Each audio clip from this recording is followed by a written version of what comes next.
Hello guys welcome my Vinita creator blog तपाईँहरू सबैजनालाई स्वागत छ विनिता क्रिएटर ब्लगमा। अनि आज चाहिँ स्पेसली हामीलाई चाहिँ पुलाउ खान मन लागेको भएर मलाई चाहिँ यति धेरै पुलाउ खान मन लागेन। अनि मेरो माइलो दिदी चाहिँ अहिले कतार आएको चाहिँ अनि म सोच्दैछु हाम्रो पुरा खानदानीमा कतारमा लिएर अनि आज चाहिँ पुलाउ खाने दिन। अनि म चाहिँ यसलाई उकासेर पुलाउ बना न त साह्रै धेरै मिठो पुलाउ बनाउँछेस् भनेर उचालेर अनि त्यसपछि पुलाउ बनाउन थाली उता गरेमा सब्जी बनाउँदैछिन्।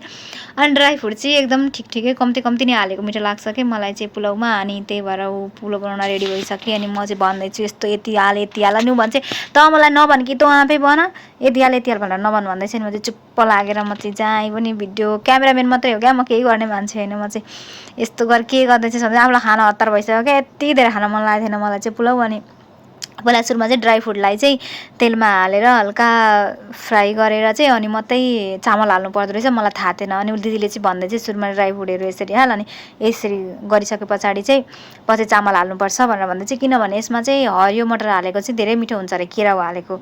अनि केराउ पनि राख्नुपर्छ भन्दै मलाई चाहिँ सजेसन दिएर चाहिँ अर्कोचोटिको पालि चाहिँ म हुँदिनँ होला कहाँ गएको हुन्छु तैँले नि बनाउनु पर्यो भने चाहिँ सिकिरक भनेर चाहिँ ऊ चाहिँ सेफ बनेर चाहिँ मलाई यहाँ सिकाइछ यस्तो गर उस्तो गर भनेर। सुनुन्जेल सम्झिहाल्यो, अब बिर्सिहाल्यो, थाहा छैन आफूले बनाएर खानु पर्यो भने चाहिँ।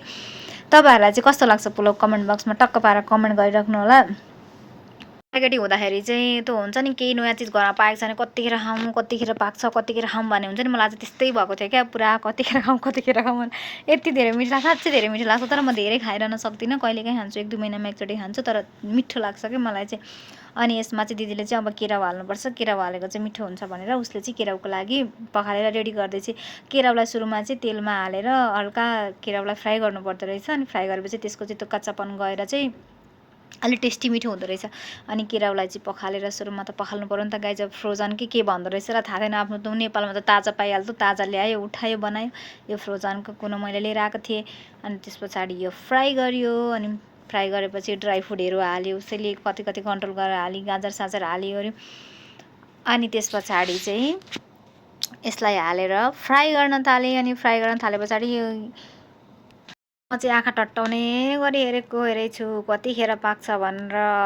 भर्खर पाक्नलाई सुरु मात्रै हुँदैछ, कतिखेर पाक्नु भनेर छु। अनि तपाईँहरूलाई चाहिँ कसलाई आउँछ पुलाउ बनाउनलाई, गाउँघरमा हुन्छ नि कसैको बिहे व्रतमा नहुँदाखेरि कसैलाई बनाउन आउँछ भने आफै सेफ भएर गइरहनु भएको हुन्छ नि। त्यस्तै अब म चाहिँ सोच्दैछु नेपालमा कसैको बिहे व्रतमा नभयो भने चाहिँ मै गएर पुलाउ बनाइदिनु पऱ्यो भनेर। यसो अब झापाले रकै हुनु पऱ्यो नि त, जेमा पनि अब बनाउनु नजाने भयो नि गफाले भयो भने यसो हुनु पऱ्यो नि त भनेर म चाहिँ क्यामेरा माथि राखी देखिएन भन्दै बनाउँदैछु।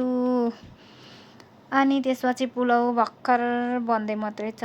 अनि पुलाउ यता बन्दै गर्छ, ड्राई फ्रुटहरू भर्खर हाल्दैछ। म चाहिँ यहाँ भिडियो गरेछु थाकेर हत्तु हैरान भइसकेँ। त्यो केटाकेटी चाहिँ झन् भोकाले भइरहेको हुन्छ नि, त्यस्तै भर्खर ड्राई फ्रुटहरू हाल्दैछ। अनि ड्राई फ्रुटहरू हालिसके पछाडि यता पुलाउको लागि रेडी हुन्छ। अनि म सब्जी लागि चाहिँ स्पेसल सब्जी यता पाक्दैछ, मटर र केराउ र आलुको सब्जी मलाई चाहिँ यता पाक्दैछ। सब्जी पनि पाकेर रेडी भयो।